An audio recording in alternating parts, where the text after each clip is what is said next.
Meus irmãos, a paz do Senhor, graças a Deus estamos retornando aqui mais uma vez com vocês, no nosso labor aqui no Evangelho, os Evangelhos, né? O que Jesus fez, o que Jesus ensinou. E desta feita nós vamos estar fazendo uma análise, ou pontuando aqui com vocês alguns fatos no Evangelho de Lucas, ou a primeira parte do Evangelho de Lucas. E para tanto, nós percebemos aqui que ele está esboçado com 4 textos ou 4 tópicos que inicialmente nós vamos estar analisando. Então, primeiramente, o autor e o tema, né? E depois aqui a tentação, o nascimento e o crescimento de Jesus, a tentação de Jesus e o ministério de Jesus na Galileia, tá? Então, é basicamente isso que nós vamos estar analisando neste período aqui com vocês, tá? Então, vamos lá para o primeiro texto, página 65 do manual. Ele propõe aqui a análise do resumo biográfico de Lucas, o propósito do Evangelho de Lucas e o tema do Evangelho, tá? Então, uma das coisas que nós precisamos ter em mente é que Lucas, ele não era um judeu, tá? O Evangelho dele foi escrito para os gentios, que ele escreve para uma pessoa que ele conhecia por nome de Teófilo, e ele vai enfatizar aqui a misericórdia de Deus através da salvação por Jesus Cristo, principalmente para os pobres e humildes. Segundo a tradição, diz que Lucas ele era médico, ele era um grego e que estudou medicina, e quando nós analisamos a maneira como ele escreve, além de uma maneira bem refinada, ele usa aqui alguns termos técnicos da medicina da sua época, tá? Então Lucas ele se dirige aos gregos, cujo o ideal era o homem perfeito. Dentro da própria filosofia grega, eles buscavam essa questão aí do homem perfeito, e a razão pela qual uma das características do Evangelho de Lucas é apresentar Jesus como o homem perfeito, não no contexto da filosofia dos gregos, mas o homem perfeito dentro da concepção do próprio Deus, que é o Criador do homem, da humanidade, tá? Então, os escritos, ele é um escrito inspirado por Deus, tá? E ele parte nessa inspiração, nessa orientação que ele recebe do Espírito Santo para escrever, ele vai partir aí de uma acurada investigação e exatidão histórica também, caracterizando assim o universalismo do Evangelho, ou seja, o Evangelho é para todas as pessoas, não é uma proposta de Deus somente para os judeus, mas é para todas as gentes, tá? Essas características nós vemos aí nesse escritor. A autoria, quando você vai analisar a autoria, nós não temos também assim informação como foi que Lucas se converteu ao cristianismo. Nós não temos estas informações. Nós não sabemos se ele se converteu ainda quando Jesus estava vivo, se ele se converteu após a morte de Jesus, se foi um discípulo de de Paulo, nós não temos. Ele foi evangelizado por Paulo, ele não se preocupa em dar essas informações, porque ele foi escritor tanto do Evangelho de Lucas como o livro do Atos dos Apóstolos, mas ele não fornece estas informações, ele omite. Mas ele tornou-se um dos maiores e um dos mais importantes cooperadores do apóstolo Paulo, participando de suas viagens missionárias, principalmente aquelas no território grego. O seu estilo é de alta qualidade e, segundo alguns analistas, é um dos mais belos escritos do Novo Testamento, seguindo aí a utilização em comum do vocabulário grego. Ele tem uma excelente gramática, e isto alguns analistas chamam de uma perfeita joia da arte grega, quando analisa aí os aspectos literários desta carta.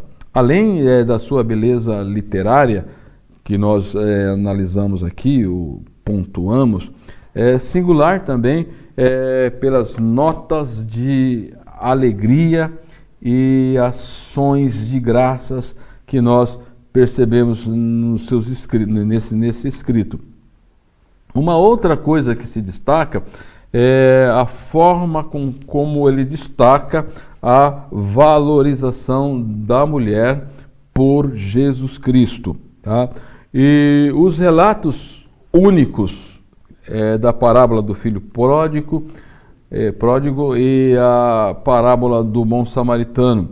E ele vai também, quando nós analisamos esta carta com cuidado, vai demonstrar aqui o interesse que ele tinha pelo conhecimento da medicina, né? O interesse que ele tinha e o conhecimento que ele tinha é a razão pela qual ele é destacado aí como médico.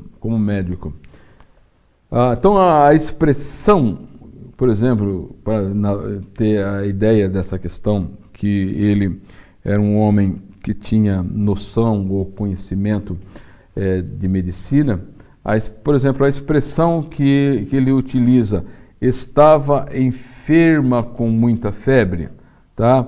Essa conotação é de uma pessoa que tem conhecimento ou fundamentação em medicina, tá? E aí, quando você pega outras referências, como temos lá em Lucas capítulo 5 e 18, versículos 31, capítulo 7, versículo 10, capítulo 8, versículo 44, capítulo 21 e 34, vai ressaltar essa ideia de que o Lucas, ele era médico, ele tinha conhecimento na área da medicina.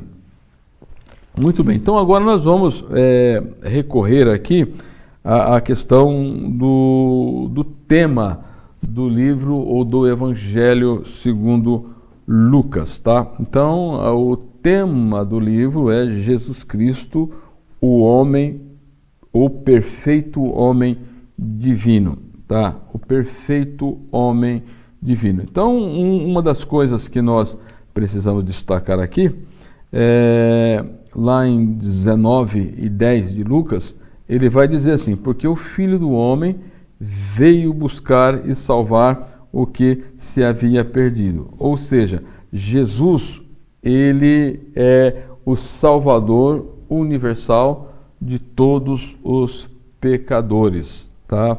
A ideia que se tem é exatamente esta aqui. Então, quando nós recorremos ao texto 2, nós vamos ter aqui algumas informações quanto ao nascimento e o crescimento de Jesus. Vocês viram que na aula passada, quando nós fizemos uma análise factual do Evangelho de Marcos, que há um lapso nas informações de Marcos, que ele não cita nada sobre a infância de Jesus, nem o nascimento de Jesus. Ele diz que Jesus é o Filho de Deus e depois já apresenta Jesus já adulto para dar início ali ao seu ministério. Tá? Então essa é a ideia que nós temos aqui. Tá? Então o texto de número 2, ele é importantíssimo, porque ele vai fazer uma narrativa sobre o nascimento de Jesus. Então, algumas informações que não constam no Evangelho de Mateus, porque quando o Evangelho de Mateus vai falar sobre o nascimento de Jesus, ele vai dizer que Maria achou-se grávida do Espírito Santo, mas ele não vai apresentar informações como isto ocorreu. Marcos não fala, não toca no assunto. Então, agora o Lucas, ele vai dar algumas informações que vai clarear a preocupação de José, porque ele intentou deixar Maria secretamente, tá? E porque da intervenção do anjo. Então, quando nós olhamos para Lucas, o capítulo 1 de Lucas, nós vamos ter esta visão. Ele vai aclarar um pouco esta questão para nós, e quando você liga com João capítulo 1, você vai subentender que Jesus ele se fez carne, ele já existia, tá? E por um milagre, tá? Ele foi gerado no ventre de Maria, tá? Então é isso que nós precisamos tomar o cuidado para entender o que o Evangelho está querendo dizer dentro desses 4 livros denominados Evangelhos segundo ou esses 4 escritores ou esses 4 autores. Tá? Então vamos lá. Sendo Lucas o Evangelho da humanidade de Jesus Cristo, razão pela qual ele apresenta Jesus como Filho do Homem. Tá? Então ele vai destacar pelo menos algumas coisas. Que ele nasceu como ninguém nasceu, tá? Ele viveu como ninguém jamais viveu, ele morreu como ninguém jamais poderia fazê-lo. Então, a vida de Jesus, ela é distinta de todos os seres humanos, a iniciar pelo seu nascimento. Esse é um fato que nós precisamos ter em mente, tá? É algo extraordinário quanto ao nascimento de Jesus, tá? Então nós vamos ter alguns fatos que ocorreram aqui, que antecederam. Vamos fatuar aqui para a gente poder entender um pouco o raciocínio aqui. Então, por ocasião do nascimento de Jesus, houve também a anunciação do nascimento de João Batista. Lucas ele oferece detalhes da família de João Batista, que Zacarias ele integrava os sacerdotes segundo a ordem de Abia, e ele exercia o seu ministério com justiça. Ele era um homem justo diante de Deus. E o nascimento do João Batista, quando anunciado, foi apresentado os propósitos do seu nascimento, que ele seria um nazireu e ele teria a missão de introduzir o ministério terreno do Messias. E ele, João, foi devidamente preparado para tal missão. Tá? Então, voltando agora aqui sobre o relato da anunciação ou do anunciado do nascimento de Jesus, a Bíblia vai nos dizer que, ou Lucas, ele vai relatar que um anjo por nome de Gabriel, ele foi enviado a Maria com a missão de lhe informar que ela fora escolhida por Deus para que nela se cumprisse o milagre da encarnação. Tá? Quando você pega os versículos de 26 a 38 do capítulo 1, nós vamos estar entendendo isso. Tá? Fatos que o Mateus ele não informa. Quando você lê com cuidado ali os versículos de 18 a 25 do primeiro capítulo de Mateus, você não vê estas informações. Tá? Então o anjo ele veio e informa a Maria que ela daria a luz a um menino. Tá? Então a vista, a visita que Maria ela faz a Isabel, porque o anjo Gabriel, para acalmar o coração conturbado de Maria com aquela notícia, né? Ele vai dizer que a sua prima Isabel, né, estava grávida, já estava no 6º mês, tá? E então ela vai para as montanhas e permanece lá até a sua prima dar à luz, e aí ela volta, e quando ela volta, ela encontra com José, e o José a vê grávida e procura deixá-la secretamente. Tá? Então, uma das coisas que nós precisamos entender aqui, que naquele encontro dessas duas mulheres, tá? Isabel, ela profetiza dizendo, né, ela, numa narrativa, dizendo que ela estaria dando a luz ao profeta do Altíssimo com a missão de ir ante a face do Senhor para preparar o caminho do Messias. Tá? Então, é muito interessante que o aluno ele procura destacar todos os fatos que ocorreram nesse capítulo 1 para poder entender a magnitude da revelação de Deus quanto ao nascimento de Jesus. Daí depois ele vai destacar também o nascimento de Jesus e bem como também a sua infância. Tá? Mateus, quando você recorre a Mateus, ele vai nos informar que Jesus nasceu em Belém, Efrata, ou em Belém da Judéia.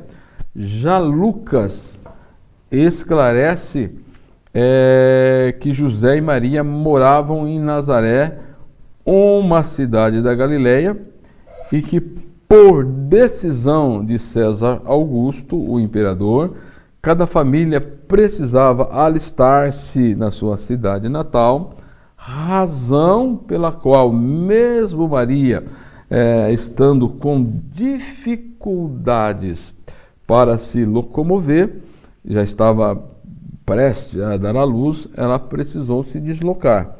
E quando ela chega em Belém, para o alistamento, tá, que era em tese um movimento comum, provocado pelo imperador, mas isto foi uma providência de Deus para que ela se deslocasse até Belém, para que ocorresse ali o nascimento de Jesus em cumprimento à profecia da palavra de Deus, ou do Antigo Testamento, ou do cânon do Antigo Testamento. Então, quanto ao nascimento de Jesus,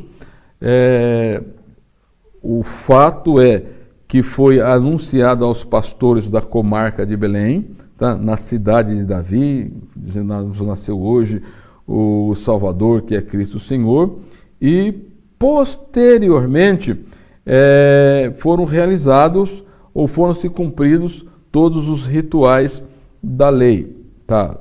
Da lei, tá? Então Jesus ele nasce em Belém de Judá, e Maria continua hospedada ali por alguns dias, tá? Para o período da purificação, o cumprimento de todo o ritual da lei.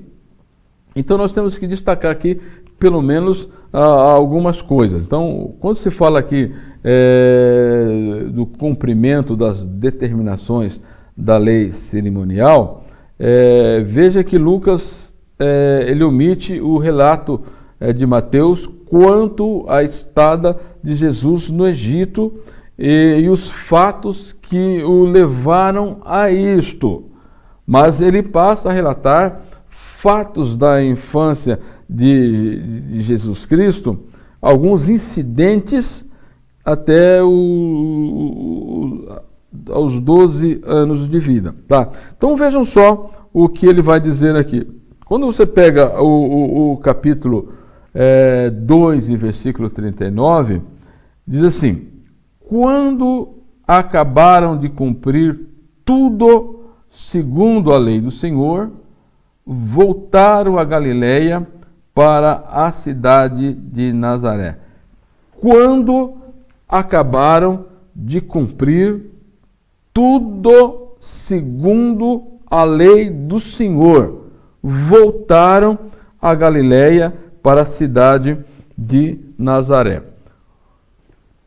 A que cumprimentos são estes que Lucas ele está se reportando? Então daí você vai precisar recorrer a textos remotos para você entender isso, principalmente os textos lá do Antigo Testamento, principalmente do Pentateuco, pegando ali do Êxodo, dos Levíticos e Números, para nós entendermos estas questões.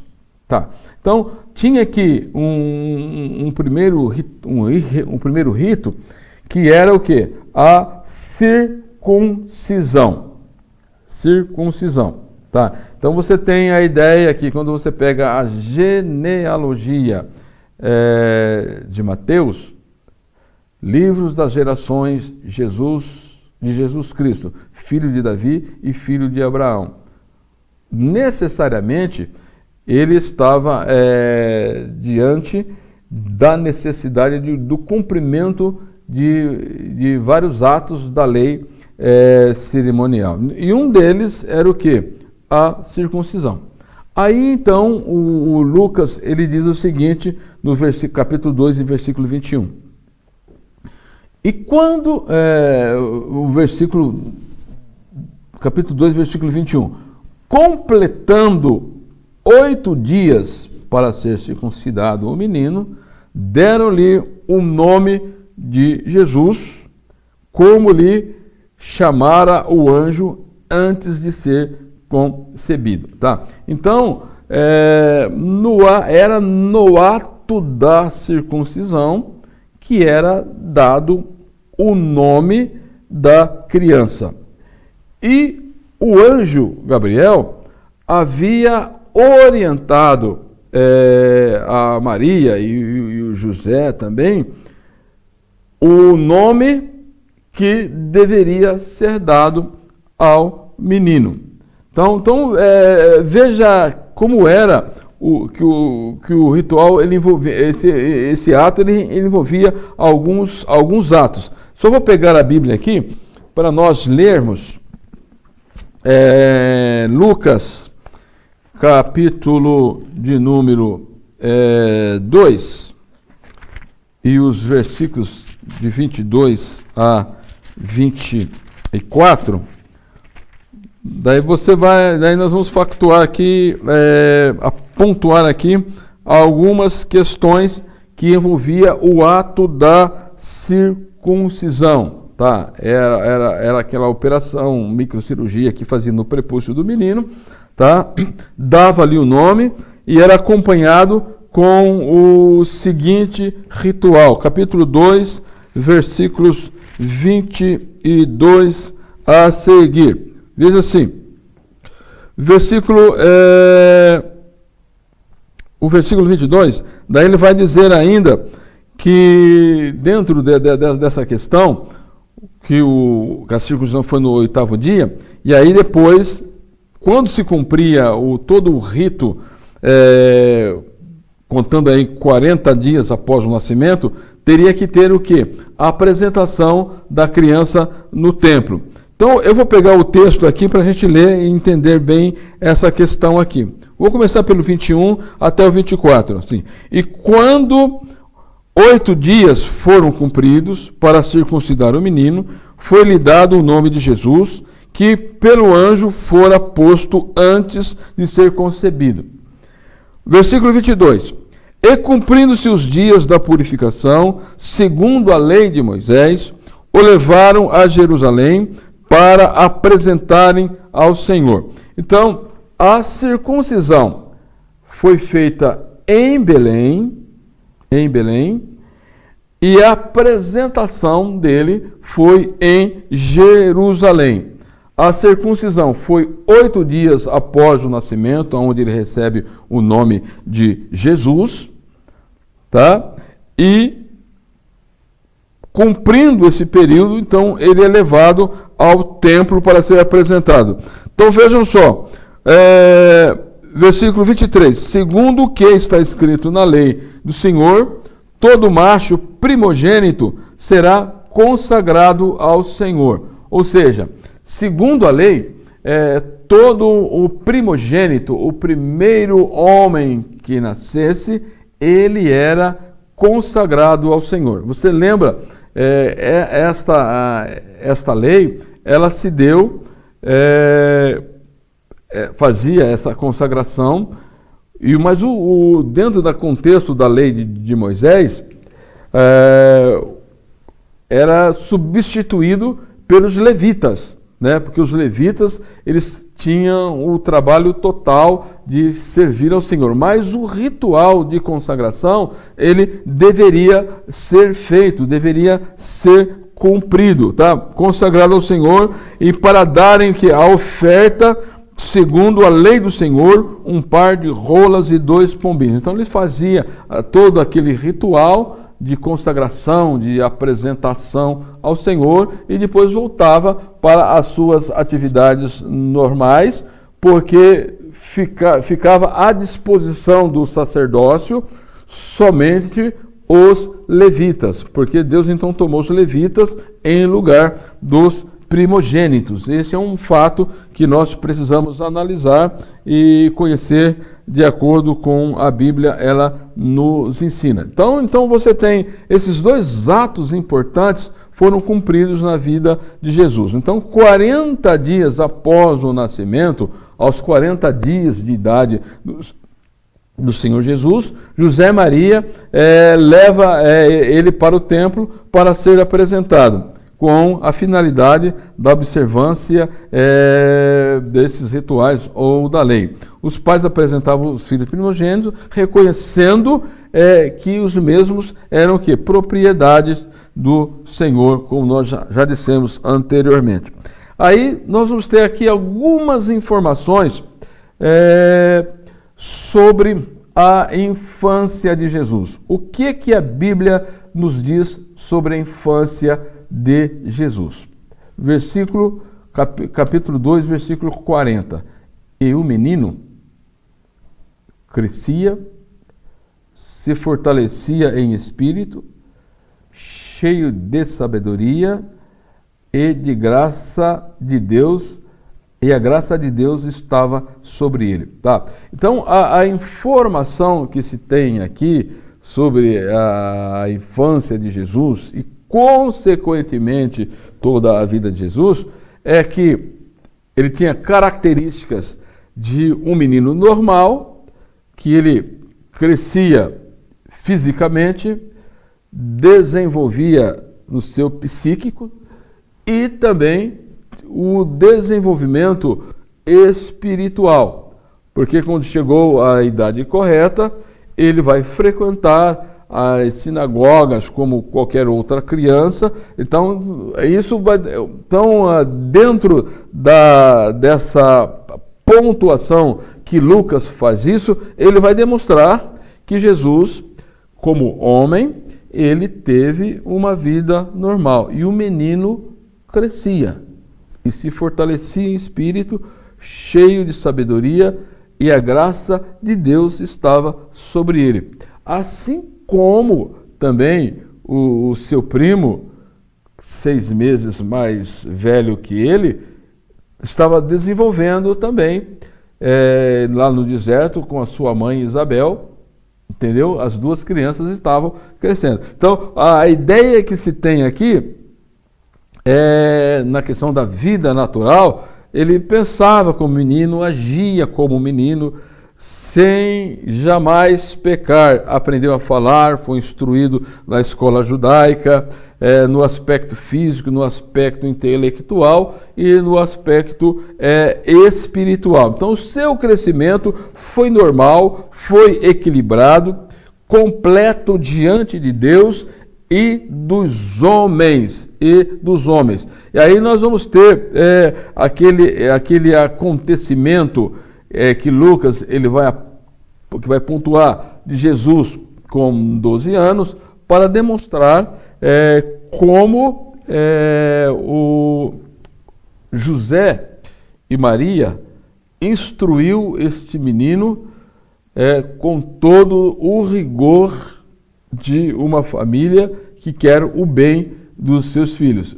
E Maria tinha um segredo no coração. Em cada fase da vida, cada incidente, cada fato registrado, diz que ela considerava isso no seu coração, de acordo com tudo aquilo que o anjo havia falado para ela acerca por ocasião do nascimento. Tá, então, quando nós analisamos Lucas, no capítulo 2, de 1 a 50, nós vamos destacar algumas questões em relação a Jesus, ainda como criança. Tá? Ele era um menino que acompanhava os pais na festa da Páscoa, porque eles faziam isso, esta jornada de ano em ano para a Páscoa. Vai destacar o versículo 41 de Lucas 2 diz isso. No versículo 46 diz que o menino estava diante dos doutores, ele fica lá e tem esse incidente, tá? O menino é deixado para trás, daí eles voltam lá, o menino é chamado a atenção, e aí vai ter o destaque de Lucas no versículo 51, e porque ele era sujeito aos seus pais, tá? Sujeito aos seus pais. É a ideia que nós temos lá no Evangelho de Marcos, que é aquele homem sujeito à vontade de Deus, e a vontade de Deus é que Jesus fosse sujeito, dentro desse programa, desse plano da salvação, sujeito aos seus pais terrenos, o pai adotivo, no caso José, e a sua mãe, tá? Maria, porém, a Bíblia diz que Maria, porém, sabia quem era aquele menino. Então, tudo que foi crescendo, que foi se desenvolvendo, ela tinha essa percepção correta aqui. Tá? Já no texto 3, nós vamos ter uma outra questão que vai se falar aqui sobre a tentação de Jesus. A tentação de Jesus. O destaque que nós vamos dar aqui alguns incidentes que Lucas ele vai destacar aqui. Quando nós olhamos nos evangelhos sinóticos, tá, os 3 eles fazem narrativas. Tá? O Marcos ele faz uma narrativa muito sucinta, né, dizendo que Jesus esteve 40 dias sendo tentado por Satanás, e já Mateus ele faz uma narrativa um pouco menos extensa do que Lucas, mas ele apresenta ali alguns lances deste momento na vida de Jesus. Então temos que ter em mente, ao analisar Lucas, o contexto de Lucas, de que Jesus ele era um homem perfeito, tá? Um homem perfeito, sujeito às mesmas paixões, mas sem pecado.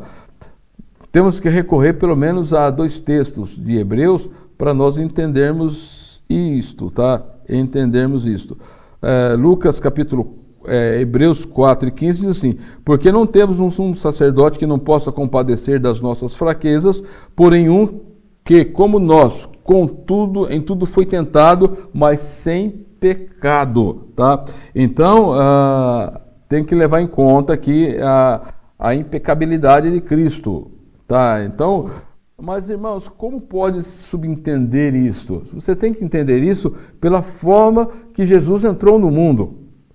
Ele não foi gerado como foi gerado qualquer outro ser humano, tá? Você analisa, quando você pega Adão como cabeça federal da humanidade, que poderia ter mudado o rumo da raça humana, porque ele foi criado por Deus, ele não foi gerado como foi gerado qualquer ser humano. Ele foi criado por Deus. Deus forma, sopra e ele é feito alma vivente. E na questão de Jesus Cristo,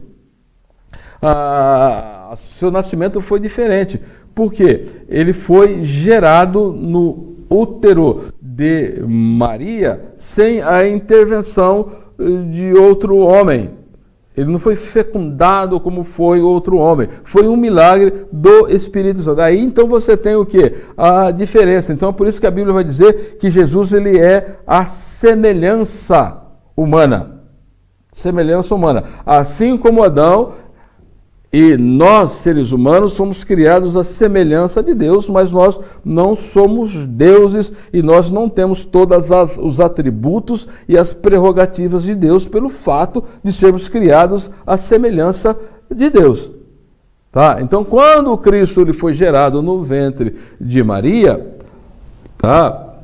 Por obra do Espírito Santo, tá? Demonstra aqui esta diferença, tá? Ele tinha um corpo físico, alma humana, espírito humano, mas a forma com que ele foi gerado foi totalmente diferente de qualquer outro ser humano. Precisamos então levar. Então, quando você vai analisar a impecabilidade de Cristo, você tem que analisar esses fatos sobre o nascimento de Jesus, principalmente o de Mateus e de Lucas. Quando você recorre também a Hebreus capítulo 4, 17 e 18, assim: porque convinha que em tudo fosse semelhante aos seus irmãos, para ser misericordioso e fiel sumo sacerdote naquilo que é de Deus, para expiar os pecados do mundo, porque naquilo que ele mesmo sendo tentado, padeceu e pode socorrer os que são tentados, tá? Pode socorrer os que são tentados. Então você vai analisar aqui, na questão da tentação do Senhor Jesus, tá? Que Jesus, como ser humano, tá? na sua integralidade, ele tinha um corpo físico, tá? E no corpo físico ele tinha lá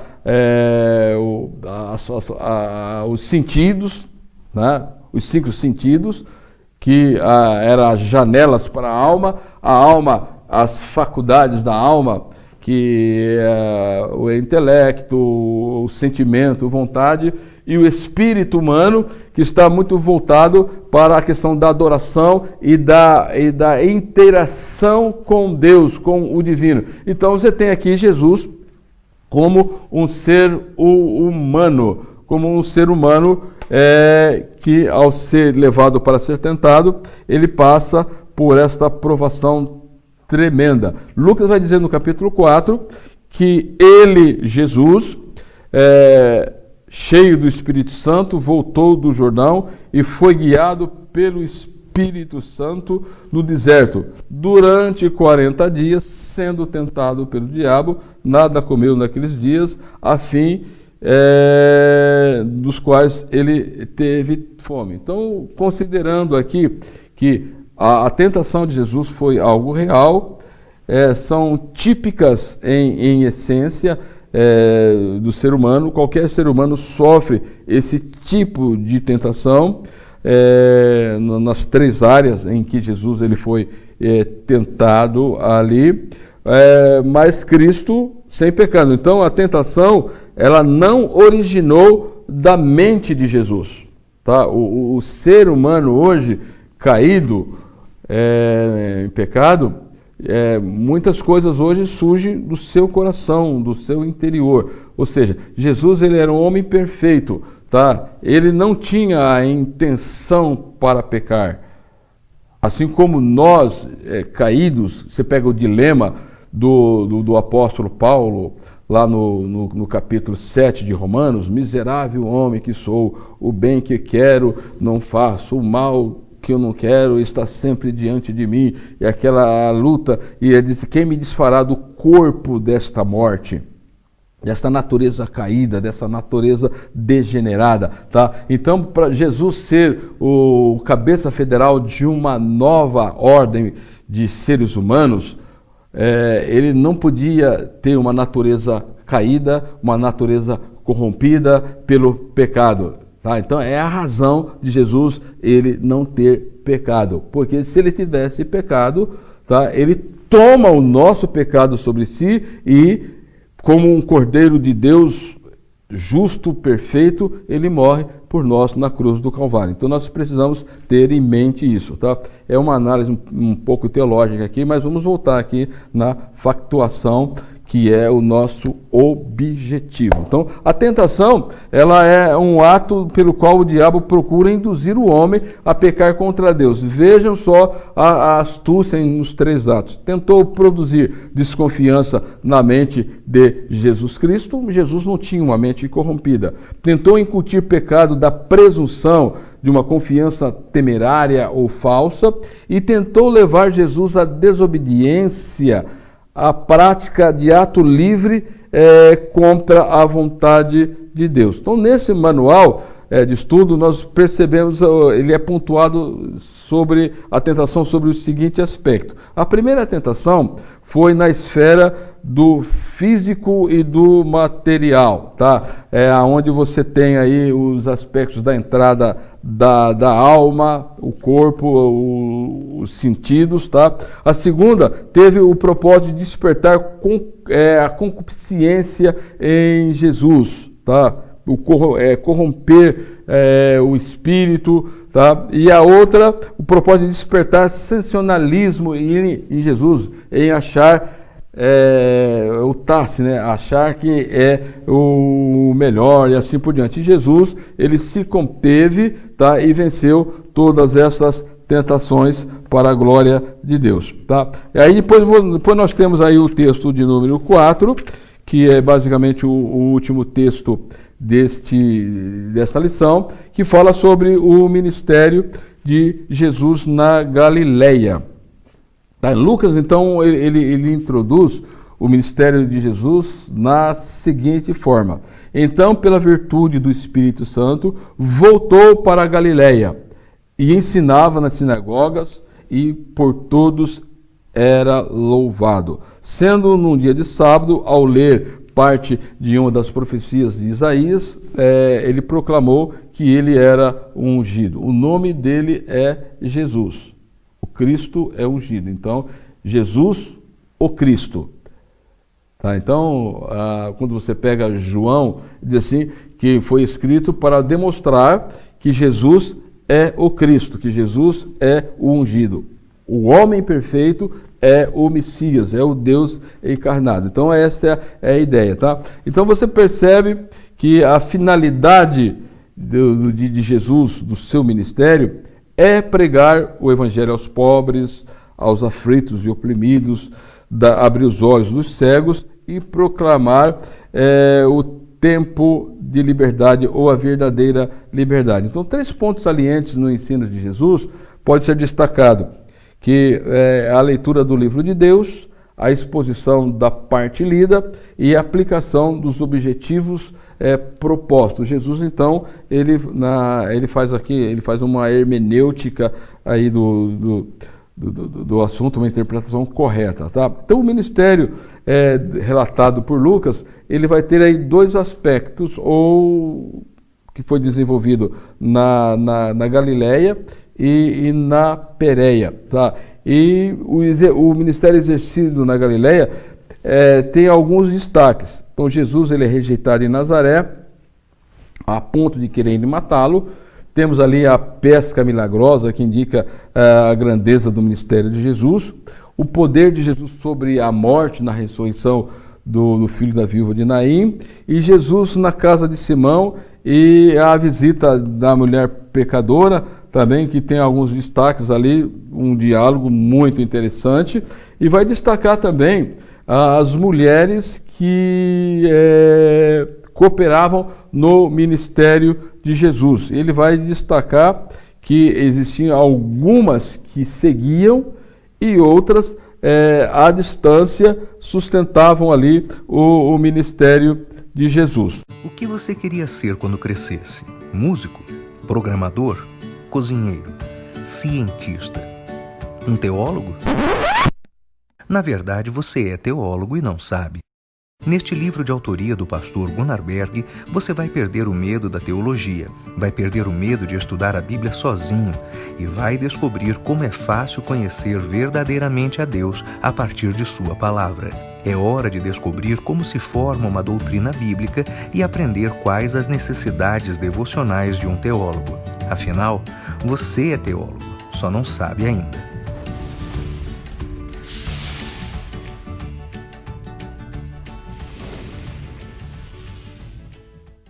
O manual ainda ele destaca a cura da sogra de Pedro, que demonstra a prontidão de Cristo em servir, o espírito de humildade de Jesus também é demonstrado, e a disposição da esposa ou da sogra de Pedro, melhor dizendo, para servir após ela ser curada. E aí um outro destaque que nós vamos ter aqui é a escolha dos discípulos, a pontuação que se dá aqui, tá? É um registro que nota algumas particularidades. Vai dizer que Jesus passou a noite orando a Deus e aí depois ele chamou os seus discípulos e dentre os seus discípulos ele escolhe 12, os quais também a eles deu o nome de apóstolos. Jesus dá o nome de apóstolo, nomeou de apóstolos, tá? Na questão da ressurreição do filho da viúva de Naim, também nós temos aqui alguns destaques muito interessantes, que Jesus tinha a visão correta da necessidade da vida humana. Jesus sabia como promover os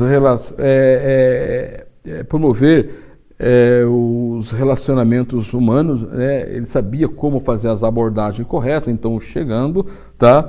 E ele exercia o seu ministério cheio de compaixão pela vida humana. Então ele tinha o quadro geral dessa questão aqui.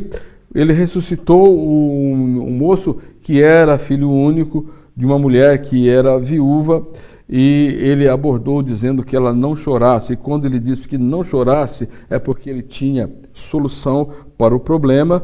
Ele intervém na situação e ele restitui o filho à mulher. Imagine só a alegria e o contentamento desta mulher quando Jesus restitui o filho a ela. Tá? Então você tem nesse slide aqui, se vocês vão perceber, que Jesus ele ensinava na sinagoga e era glorificado por todos, tá? Então você vai perceber a importância da sinagoga nos dias de Jesus. Ela tinha mais ou menos essa conotação aqui. As sinagogas, ela era um local de adoração, um local de educação e um local de governo. Existiam algumas sinagogas que eram destacadas para resolver pequenas questões. O próprio Jesus diz assim que muitos podiam ser arrastados às sinagogas, e aqui era esse tipo, onde os pequenos julgamentos, as pequenas causas, né,